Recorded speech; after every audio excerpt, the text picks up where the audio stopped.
بسم الله الرحمن الرحيم الحمد لله وحده والصلاة والسلام على من لا نبي بعده ودنا يتكبراتشو يتودداتشو وندمنا يهتوج ذاريب الله سبحانه وتعالى فقاد يمنايو داقم ولتنياو كفل مالتنو يا شيخ الإسلام محمد بن عبد الوهاب رحمه الله تعالى مراحل دعوة الشيخ يمنا يباتي هنا رأسنا يستطيع المتأمل في حياة الشيخ محمد بن عبد الوهاب رحمه الله تعالى أن يحدد المراحل التي مرت بها دعوته إلى توحيد الله تعالى وإظهار دينه على النحو الآتي.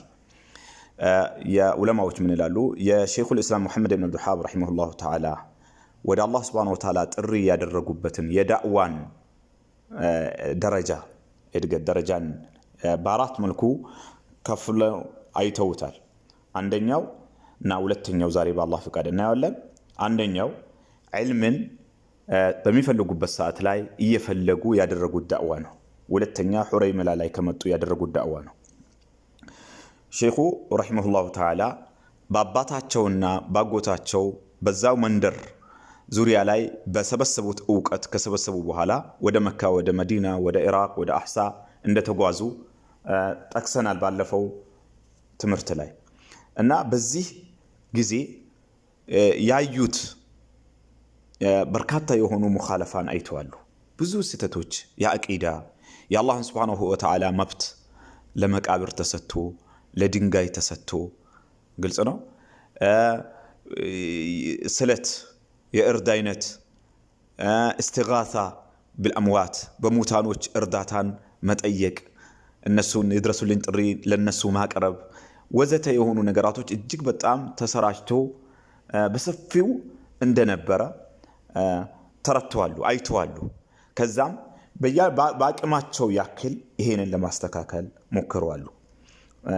ከመሻይኾች ህይወት በሚቀሩባቸው መሻይኾች ሐሳብ በማቅረብ እንዴት ነው መቀየር የሚቻለው፣ እንዴት ነው መለወጥ የሚቻለው ያለው ሁኔታ እኛ የምንቀራውን ወደ ተግባር ኢልሙ አለኮ ምን ዋለ ነገር ግን ገፍላ ነበር።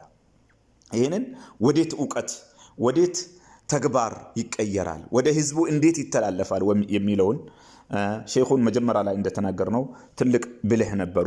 እጅግ በጣም ሰፊ የሆነ ግንዛቤ ነበራቸው እና ይሄንን ያደርጉ ነበር። ለአንዳንድ ሙስሊሞች ለሚችሉት ደግሞ ለሙስሊሞች ለተወሰኑ ሙስሊሞች ላይ የማንቂያ የሚገኘውን ዲንን የሚቃረኑ የሆኑ ነገራቶችን ይሄ እኮ አይሆንም ብለው ይነግሯቸው ነበር። በተለይም በአቂዳ ዙሪያ ላይ ያለ በነብዩ አለይሂ ሰላም መቃብር መዲና ላይ በነብዩ ሰላም መቃብር አጠገብ የሚደረጉ ድንበር ማለፍ ጧፍ ማድረግ ምን ማድረግ ብዙ ነገራቶች የሆኑ ክስተቶች ነበሩ።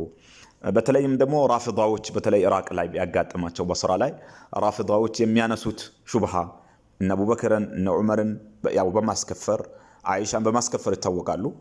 በዚህ ዙሪያ ላይ ማስተካከያ እየሰጡ النبر يهدوت. وكان الأسلوب الذي سلكه الشيخ في هذه المرحلة هو أسلوب الدعوة بالحكمة والموعظة الحسنة.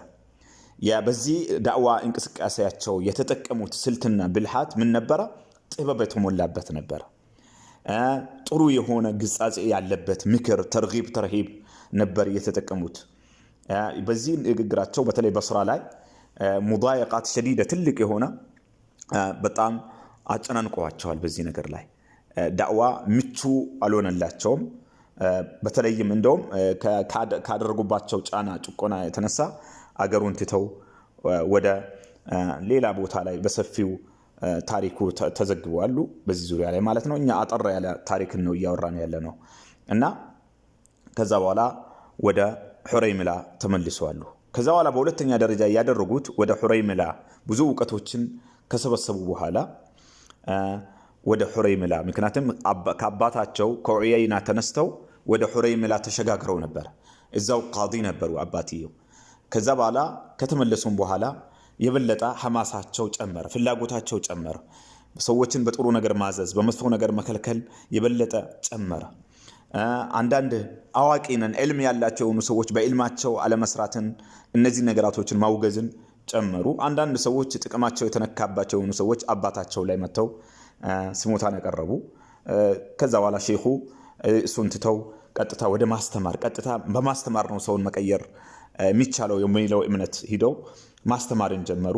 ቁጭ ብለው ማስተማር ክታቦችን መጻፍን ጀመሩ። ከዛ ከተመለሱ በኋላ ከጻፏቸው መጽሐፎች መጀመሪያ ክታብ التوحيد الذي هو حق الله على العبيد የሚለውን መጽሐፍን ጽፈዋል። አባታቸው ከሞቱ በኋላ በተለይ ዳዕዋ ሁረይሚላ ላይ በሰፊው ዳዕዋ ማድረግ ጀመሩ።